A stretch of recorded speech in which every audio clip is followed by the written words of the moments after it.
एकं फल त्यजति कर्माणि सन्यस्ति ततो निर्द्वंदो भवति। अब इसमें नारद मुनि जी कह रहे हैं कि ये क्रमफल त्यजति, जो क्रमफल का त्याग करता है, कर्माणि सन्यसति ततो निर्द्वंदो भवति, कर्मों का भी त्याग करता है और तब सब कुछ त्याग कर जो निर्द्वंद हो जाता है। जो भक्त ऐसा है जिसने उस भगवान को अपने हृदय में प्रकट कर लिया है, फिर वह कर्म करेगा, लेकिन जो कर्म का फल है उसका वह त्याग कर देगा, जो कर्म से फल प्राप्त होता है। जो हम जगत में रह कर्म करते हैं प्रत्येक मनुष्य, तो उनके अंदर एक इच्छा रहती है कि मैं बिजनेस कर रहा हूँ तो मुझे यहाँ से इतना मुनाफा हो जाए, मैं कुछ काम कर रहा हूँ तो मुझे मुनाफा हो जाए, मैं और कुछ कार्य कर रहा हूँ तो मुझे वहाँ से धन मिल जाए। तो वो कर्म के पीछे सबकी एक आकांक्षा रहती है कि कर्मों का फल पाने की इच्छा। तो कोई अच्छी पढ़ाई कर रहा है तो वो सोचता है कि मैं अच्छा अधिकारी बन जाऊँ या ऊंचे पद पर चला जाऊँ। तो प्रत्येक मनुष्य के अंदर ये इच्छा रहती है। लेकिन जो भक्त है, जो उस परम पिता परमात्मा का भक्त है, वह कर्म फल का त्याग करता है। उसके अंदर कोई भी कर्म करने के बाद फल की इच्छा नहीं रहती और वो सब कुछ त्याग कर निर्द्वंद हो जाता है। निर्द्वंद का अर्थ है कि जिसके मन के अंदर कोई द्वंद न बचा हो। ये द्वंद है राग और द्वेष, जो प्रत्येक मनुष्य के अंदर चलते रहते हैं। राग चलता है प्रत्येक मनुष्य के अंदर और द्वेष चलता है। राग का अर्थ है कि जो मनुष्य को अच्छा लगता है वे उसके अंदर कल्पनाएं चलती है मन के अंदर राग के रूप में, और जो उसको अच्छा नहीं लगता वे द्वेष के रूप में उसके अंदर कल्पना चलती रहती है। तो ये द्वंद है। तो वो द्वंद से पार हो जाएगा जो उस परम पिता परमात्मा का भक्त है, जिसने उस भगवान को अपने अंदर प्रकट कर लिया है।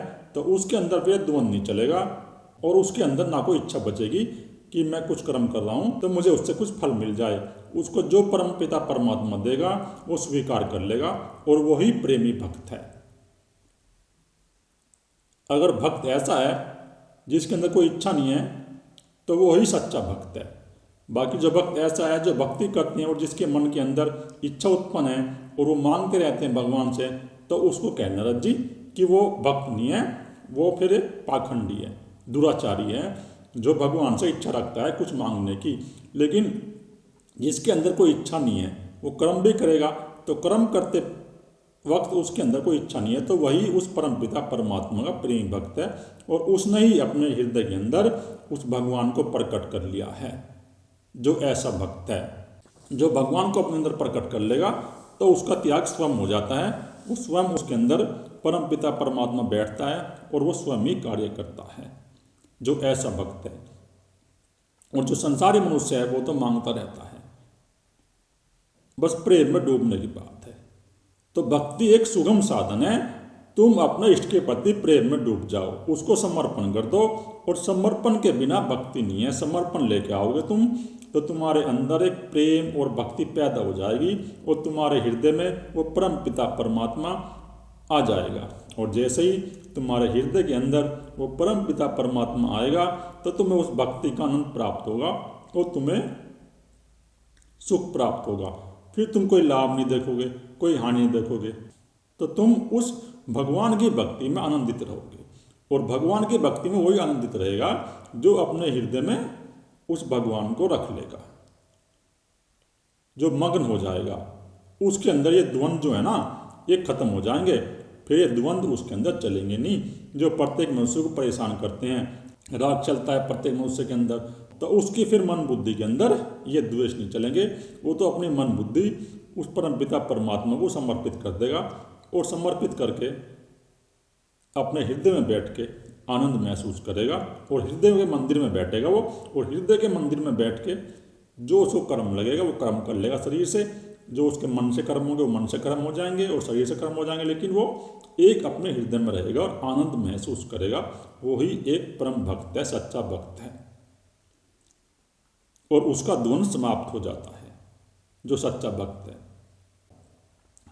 तो तुम्हें अगर अपने मन के अंदर से द्वंद्व खत्म करना है तो तुम उस परमपिता परमात्मा की सच्ची भक्ति अपने अंदर प्रकट करो। जब तुम्हारे अंदर वो परमपिता परमात्मा के प्रति एक सच्ची भक्ति उत्पन्न हो जाएगी तो तुम्हारा ये द्वंद अपने आप ही समाप्त हो जाएगा। नारद जी इसमें यही कह रहे हैं, वेदानपि संन्यस्यति केवल ममी छी नानुराग लभते। वेदानपि, जो वेदों का भी भली भांति परित्याग कर देता है और जो अखंड असीम भगवान प्रेम को प्राप्त करता है, तो जो भक्त होगा ना हृदय में उसके प्रकट हो जाएगा। और जो सच्चा भक्त होगा परम पिता परमात्मा का, तो फिर वो वेदों का भी त्याग कर देगा, क्योंकि वेदों के अंदर भी कुछ ऐसी भक्ति नहीं है। वेदों का भी त्याग कर देगा और वेदों का त्याग करके उसके अंदर वो अखंड असीम भगवत प्रेम को वो प्राप्त कर लेगा। और जिसके अंदर वो परमपिता परमात्मा का भगवान का प्रेम हो गया हो, तो फिर वेदों में क्या लिखा है और वेदों का क्या क्रम है, उसको वेदों का क्या मतलब। वेद तो उनके लिए मैं चलो संसारी मनुष्य हैं, गृहस्थ मनुष्य हैं, वेदों का पाठ कर लेंगे और शिक्षा ग्रहण कर लेंगे और शिक्षा ग्रहण करके अपने कर्म कांड में लग जाएंगे। तो वेदों के अंदर सिर्फ कर्म कांड है, तो फिर वो कोई कर्म कांड की शिक्षा ग्रहण नहीं करेगा। जो भक्त है वो उनका त्याग कर देगा, किसी प्रकार का कोई वेद नहीं पढ़ेगा। और वेद का एक अर्थ है ज्ञान, तो उसको फिर कोई ज्ञान नहीं चाहिए, उसको किसी प्रकार कोई ज्ञान नहीं चाहिए, क्योंकि भक्त को ज्ञान मार्ग से क्या मतलब। जो सच्चा प्रेमी है, जो सच्चा भक्त है भगवान का, तो उसको ज्ञान से कोई मतलब नहीं है। ज्ञान मार्ग एक अलग मार्ग है, वो एक अलग मैटर है। लेकिन जो भक्ति मार्ग है, भक्ति मार्ग में जो भक्त है उसको कोई ज्ञान नहीं चाहिए, उसको कोई बुद्धि नहीं चाहिए। जिस प्रकार गोपिकाओं ने उद्धव से कह दिया था कि उद्धव हमें कोई तुम्हारा ज्ञान नहीं चाहिए, हमारे अंदर तो परम पिता परमात्मा भगवान श्री कृष्ण प्रकट है और हम तो उसके प्रेम में उसकी भक्ति में लीन रहते हैं 24 घंटे, तो तुम्हारे ज्ञान की हमें कोई जरूरत नहीं है। इसी प्रकार जो भगवान का सच्चा भक्त है उसको कोई ज्ञान की जरूरत नहीं है। ज्ञान की जरूरत तो उन्हें है जो ज्ञान मार्ग के साधक हैं, वो भी ज्ञान मार्ग से पार हो जाएंगे। आचार्य शंकर ने जो ज्ञान मार्ग दिया है तो वो भी एक ऊंचा मार्ग है।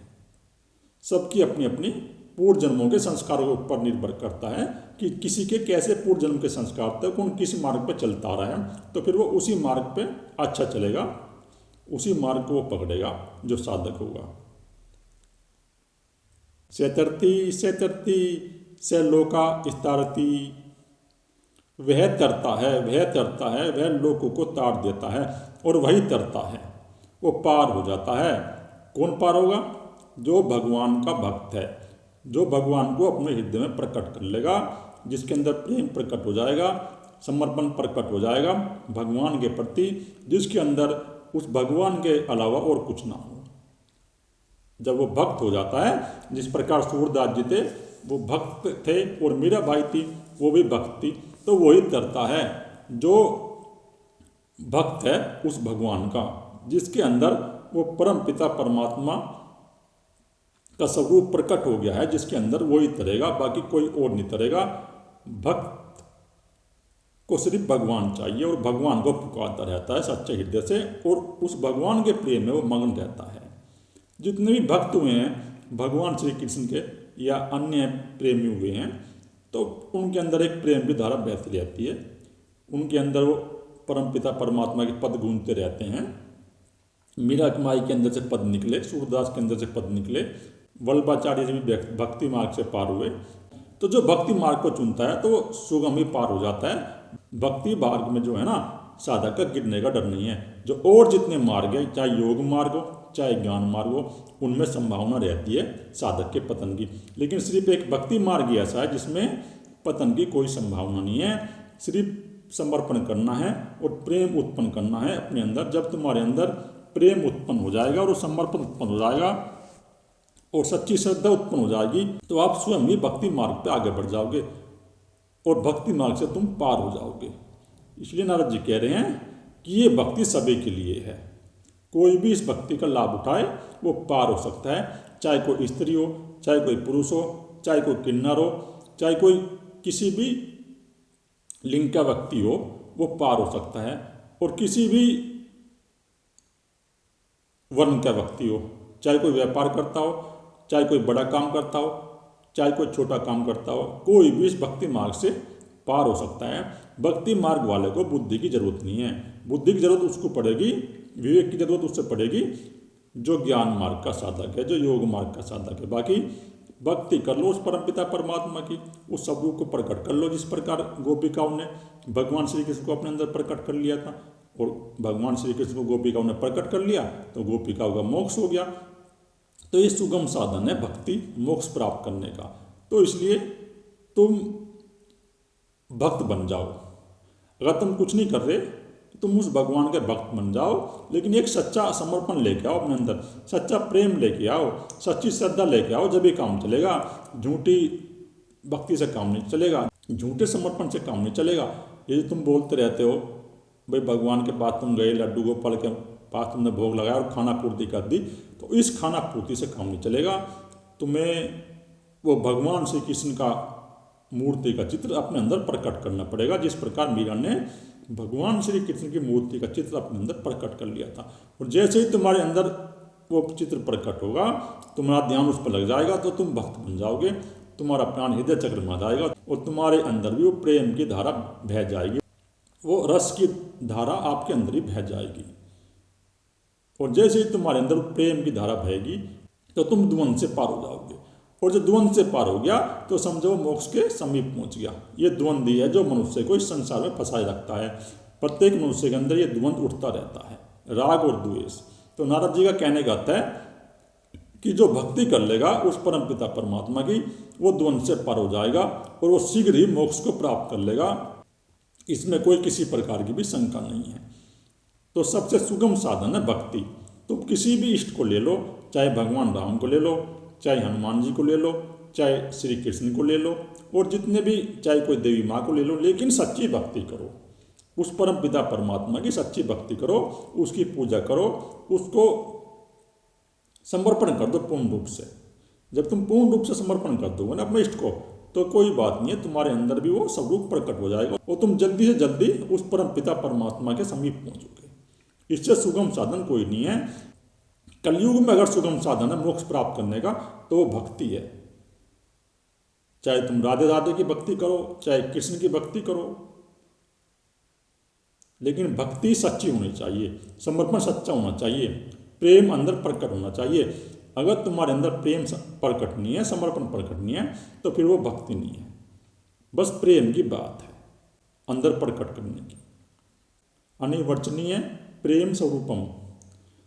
तो जो प्रेम का स्वरूप है वो अनिर्वचनीय है, उसका कोई वर्णन नहीं कर सकता। भाई प्रेम तो एक अनुभव का बात है।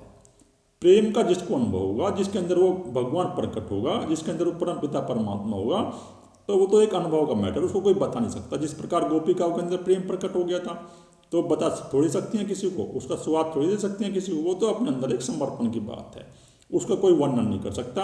वो तुम्हें दिखाई देगा बाहर से आँख, और वही अंदर का मैटर है, बाहर का मैटर नहीं है। प्रेम अंदर से होना चाहिए, समर्पण अंदर से होना चाहिए। जब तुम्हारी मन बुद्धि समर्पण कर देगी ना उस परम पिता परमात्मा के प्रति, तो वो ही सच्चा प्रेम है। और जो अपने अंदर वो सच्चा प्रेम प्रकट कर लेगा, फिर वो अनिर्वचनीय है, उसका कोई वर्णन नहीं कर सकता। तो चुप रहते हैं फिर वो, इस प्रकार वेदों ने भी कहा है भाई नीति नीति कहकर चुप हो जाते हैं। तो जो परम पिता परमात्मा अनुभव कर लेगा, जिसके अंदर प्रेम प्रकट हो गया, फिर वो कह देगा नीति नीति, यानी कि इसका अर्थ है कि इसका कोई पता नहीं, चुप हो जाता है जो प्रेमी है। तो वो वाणी का विषय नहीं है, वाणी से कहते ही हैं लेकिन प्रकट ही करते हैं, लेकिन प्रेम का जो विषय है ना वो वाणी का विषय नहीं है, वो समर्पण का विषय है, अपने अंदर प्रेम प्रकट करने की बात है। तो एक प्रेम ये जो सच्चा प्रेम है, नारद जी उस प्रेम की बात नहीं कर रहे जो जिस प्रेम के पीछे तुम्हारी इच्छा है, जिस प्रेम से तुम्हें कुछ पाने की लालसा है तुम्हारे अंदर, तो वो तो झूठा प्रेम है। अगर कोई स्त्री पुरुष को पाने की इच्छा रखती है, कोई माँ अपने बच्चे से प्रेम करती है, तो ये झूठा प्रेम है, ये बाहर बाहर का प्रेम है, सच्चा प्रेम नहीं है। सच्चा प्रेम तो ये है कि भगवान के अलावा और कुछ नहीं चाहिए, बस सिर्फ भगवान ही चाहिए मुझे तो। और जो उसका समर्पण कर लेगा अपने अंदर, तो उसके अंदर वो भगवान प्रकट हो जाएगा। बस प्रकट करने की बात है, अपने हृदय में आने की बात है। जो अपने हृदय में आ जाएगा तो उसके अंदर वो परम पिता परमात्मा की भक्ति प्रकट हो जाएगी, इसमें कोई बात नहीं है। तो नारद जी कह रहे हैं कि प्रेम स्वरूपा बन जाओ तुम। जब तुम्हारे अंदर वो प्रेम प्रकट हो जाएगा तो उसका फिर कोई मुकाबला नहीं है। और वही भक्ति की परम अवस्था है। बिना प्रेम के भक्ति की शुरुआत नहीं है। सबसे सुगम साधन है भक्ति मार्ग। प्रेम प्रकट कर लो अपने अंदर और प्रेम प्रकट करके उस आनंद में लीन हो जाओ। वो जो परम पिता परमात्मा का आनंद है, 24 घंटे उस परम पिता परमात्मा की लहर हमारे अंदर चल रही है, हमारे हृदय के अंदर है। जब वो हमारे हृदय के अंदर वो परम पिता परमात्मा आ जाएंगे, वो प्रकट हो जाएंगे, तो हमें आनंद प्राप्त हो जाएगा, सुख प्राप्त हो जाएगा। और वही सच्चा सुख है। ये बाहर के जो सुख है ना, जो मन बुद्धि के सुख हैं, ये सच्चे सुख नहीं है। तो कुछ समय की बात है, कुछ समय तक तुम सुख रह लोगे, सुख महसूस कर लोगे, लेकिन फिर दुख आ जाएगा। सुख दुख तो बाहर के मैटर हैं, बंधे हुए हैं। कभी सुख आएगा कभी दुख आएगा। जो संसारी मनुष्य है उसकी बात है ये। तो वो मन बुद्धि चलता है, उसके अंदर मन बुद्धि प्रकट है। और जो भक्त है वो मन बुद्धि का विषय नहीं है। मन बुद्धि तो वहाँ गिरानी पड़ेगी तुम्हें। अगर तुम्हें भक्ति मार्ग में चलना है, प्रेम प्रकट करना है, तो तुम्हें अपनी मन बुद्धि गिरानी पड़ेगी। जब तुम्हारी मन बुद्धि गिर जाएगी, तुम्हारे अंदर प्रेम प्रकट हो जाएगा, भक्ति प्रकट हो जाएगी, तो रूप स्वयं तुम्हारे अंदर प्रकट हो जाएगा, जो भगवान का रूप है। और भगवान का रूप जब तुम्हारे अंदर प्रकट हो जाएगा सुगम तरीके से, प्रेम तरीके से, तो तुम उस आनंद में लीन हो जाओगे। और वही उस परम पिता परमात्मा का आनंद है। तो इसलिए समर्पण लाओ और प्रेम प्रकट करो अपने अंदर, और हृदय में उस आनंद का अनुभव करो, जो आनंद अच्छे अच्छे ज्ञानियों को भी नहीं मिलता। जो आनंद गोपिकाओं ने अनुभव किया, जो आनंद हनुमान जी ने अनुभव किया, तो जो बड़े बड़े भक्त हुए हैं, जो आनंद उन्होंने अनुभव किया, तुम भी उस आनंद को अनुभव करो अपने अंदर। तुम भी उस प्रेम को अपने अंदर अनुभव करो। तो नारद जी भी कह रहे हैं कि उस आनंद की कोई व्याख्या नहीं कर सकता। वेद भी कह के चलेगा नेति नेति, यानी कि उसको कोई वाणी से कह नहीं सकता। वो तो एक अनुभव है, प्रेम अनुभव है। उसमें तो डूबना पड़ेगा, डुबकी लगानी पड़ेगी। जिस प्रकार गंगा के जल में डुबकी मारते हैं ना, तो उसी प्रकार हम प्रेम में डुबकी लगाते हैं। भीतर भीतर भीतर भीतर हमारे प्रेम प्रकट होगा, वो प्रेम का समुद्र बढ़ेगा, हम उसमें आनंद की डुबकी लगाएंगे, वो आनंद हमारे अंदर प्रकट हो जाएगा प्रेम का। बस उसमें डूबने की बात है। और जो प्रेम में डूबना सीख गया तो समझो फिर वो पार हो गया, उसको कोई रोकने वाला नहीं है। वो इसी जन्म में पार होगा और वो अपनी जीवात्मा को इसी जन्म में तीनों गुणों से मुक्त कर लेगा और उस परम पिता परमात्मा के धाम को चला जाएगा। जो भक्त अपने अंदर भक्ति प्रकट कर लेगा, समर्पण प्रकट कर लेगा, बस समर्पण प्रकट करने की बात है, भक्ति प्रकट करने की बात है। जब भक्ति प्रकट हुई, समर्पण प्रकट हो गया भगवान का, तो वह भक्ति मार्ग में आगे बढ़ गया। और जो भक्ति मार्ग में आगे बढ़ गया तो उसने अपना जीवन सफल कर लिया। मुँह का स्वाद नवत। अब इसमें कह रहे हैं नारद जी की मुँह का कौन है? गूंगे के स्वाद की तरह जो गूंगा है। तो जो भक्ति है ना, तो जिस प्रकार हम किसी गूंगे को कोई मिठास दे खाने को, कोई मिठाई दे या कोई अन्य वस्तु दे और उसको कहो भाई इसका स्वाद बताओ, तो गूंगा क्या बताएगा? तो गूंगा उसका स्वाद नहीं बताएगा, वो तो हंस देगा, बस हंस हंस के उसका मीठे का स्वाद लेगा और आनंद लेगा। तो इसी प्रकार भक्ति है। अगर तुम किसी भक्त को कहो तो हमें भी उस भक्ति के बारे में बताओ, तुमने वो भक्ति कैसे प्राप्त करी है, तो वो भक्त जो सच्चा होगा वो तो हंस देगा और हंस हंस के उस भक्ति का आनंद लेगा, क्योंकि वो ऐसा ही है जिस प्रकार गूंगे का स्वाद। ये जो भक्ति है, ये जो परम प्रेम की अवस्था है, भगवान के प्रति समर्पण की अवस्था है, इसी प्रकार की है जिस प्रकार गूंगे का स्वाद। तो वो गूंगा बन जाता है भक्त, क्योंकि ये अनुभव का विषय है। जो भक्ति है ये हृदय में प्रेम प्रकट करने का विषय है। जब तक तुम्हारे हृदय में प्रेम प्रकट नहीं होगा तो तुम्हें कोई भक्ति प्रकट नहीं होगी। और वो स्वाद उसी प्रकार का जिस प्रकार गूंगे का स्वाद। तो इसलिए प्रेम प्रकट कर लो अपने अंदर। जब तुम अपने अंदर प्रेम प्रकट कर लोगे तो तुम्हारे अंदर वो स्वयं भी भक्ति प्रकट हो जाएगी और तुम भी फिर ऐसे हो जाओगे और उस प्रेम का अपने भीतर भीतर डुबकी लगाओगे, आनंद लोगे। फिर तुम किसी से कुछ बता भी नहीं सकते कि वह प्रेम है क्या। प्रकाशते क्वापी पात्रे, किसी बिरले योग्य पात्र में प्रेमी भक्त में ऐसा प्रेम प्रकट होता है। अब इसमें नारद जी कह रहे हैं कि किसी बिरले व्यक्ति में ऐसा प्रेम प्रकट होता है भगवान का, जो सच्चा प्रेम प्रकट होता है वो ऐसा नहीं होता, वो भी उसकी जन्मों जन्मों की कमाई है, साधना है, जिसके अंदर वो भगवान का प्रेम प्रकट होगा। कोई भी उसको प्रकट नहीं कर सकता।